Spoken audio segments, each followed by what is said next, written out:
नमस्कार दोस्तों, छोटी दिवाली की अनंत शुभकामनाएं, बहुत बहुत बधाई। छोटी दिवाली उसी तरह से दीपक जलाया जाता है जैसे कि हमारी दिवाली पर हम जलाते हैं।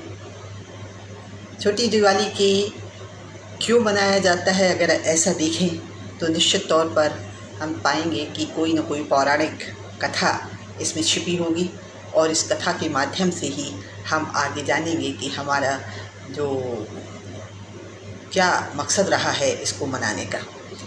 दरअसल श्री कृष्ण नरकासुर नाम का एक राक्षस था और वो राक्षस ने बहुत सारी महिलाओं को अपने कैद कर रखा था, बहुत सारी महिलाओं को कैद कर लिया था। और कहते हैं जब पाप का घड़ा भर जाता है तो कहीं ना कहीं किसी न किसी रूप में उसका अंत होता ही होता है। ऐसी ही परिस्थिति में भगवान कृष्ण ने न सिर्फ उन महिलाओं को छुड़ाने का संकल्प लिया, बल्कि नरकासुर का वध करके उसको भी इस नरक से मुक्ति दिला दी। तो इस कहानी के माध्यम से पता चला कि उसका जो वध है किसी महिला के द्वारा ही होना था, लेकिन भगवान कृष्ण ने एक संकल्प लिया और सत्यभामा को अपना सारथी बनाया और उसके बाद उसका वध किया। दरअसल इसे नरक चतुर्दशी के नाम से भी जाना जाता है और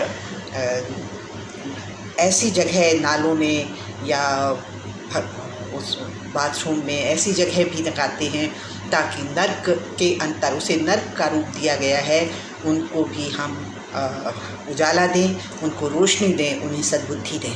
दरअसल ज़िंदगी का मकसद भी यही कहता है कि कोई भी कर्म जो बुरा हो गया है उस बुरा आदमी नहीं होता है, परिस्थितियाँ हालात बुरे बन जाते हैं तो उन्हें भी हमें सुधारने की कोशिश करना चाहिए। हमारे समाज में किरण बेदी नाम की जो फर्स्ट IPS रहीं, उन्होंने इसका संकल्प लिया और बहुत सारा इसमें सुधार किया। तो हमें भी अपने घरों में, अपने आसपास के माहौल में उस व्यक्ति से नफ़रत ना करके हमें भी उसे सुधारने की कोशिश करनी चाहिए। एक तो ये भी है। दूसरा, हमारे कोई भी पुराण, कोई भी ग्रंथ जो हैं जब कहते हैं तो कहीं ना कहीं उसमें कोई ना कोई क्लू होता ही होता है, इसलिए उन्हें नज़रअंदाज नहीं किया जा सकता है। दीपों के माध्यम से जो मिट्टी के बनाए दीपक हैं, वो दीपक हमारी सेहत के लिए बहुत अच्छे होते हैं और इसीलिए हमें ऊर्जा देते हैं। जहाँ पर भी एक रोशनी दिखाई देती है, दीपक घी का जलता है या तेल का जलता है, आप देखेंगे कि वहाँ एक तरह की पॉजिटिव ऊर्जा निकलती है। तो घरों में अपने मिट्टी के दिए ज़रूर जलाते रहें, आपसी संबंध, आपसी रिश्तों को मजबूत करते रहें और अपने आसपास यदि किसी ने कुछ गलत हो गया है तो उससे नफ़रत नहीं, उसके काम से नफ़रत हो सकती है, उसे भी सुधरने का मौका आप ज़रूर दें। नरक चतुर्दशी की अनंत शुभकामनाएं, बहुत बहुत बधाई। मैं आपसे और आपके पूरे परिवार के लिए शुभकामना देती हूँ और ईश्वर से प्रार्थना करती हूँ कि आपके घर सुख, शांति, समृद्धि और यश का वास हो और आप निरंतर अपने कार्य के प्रति लगन करते रहें। न सिर्फ त्यौहार हमें आपसी सद्भाव सिखाते हैं, बल्कि हमें अपनी गलतियों को भी एक नज़र डालने की प्रेरणा देते हैं। तो हम अपने ऊपर भी ध्यान दें, हम कहाँ गलत हैं और अगर हमारे में कोई बुराइयां हैं तो आज हम उन बुराइयों से आज़ाद हो सकते हैं, छोड़ने का संकल्प ले सकते हैं।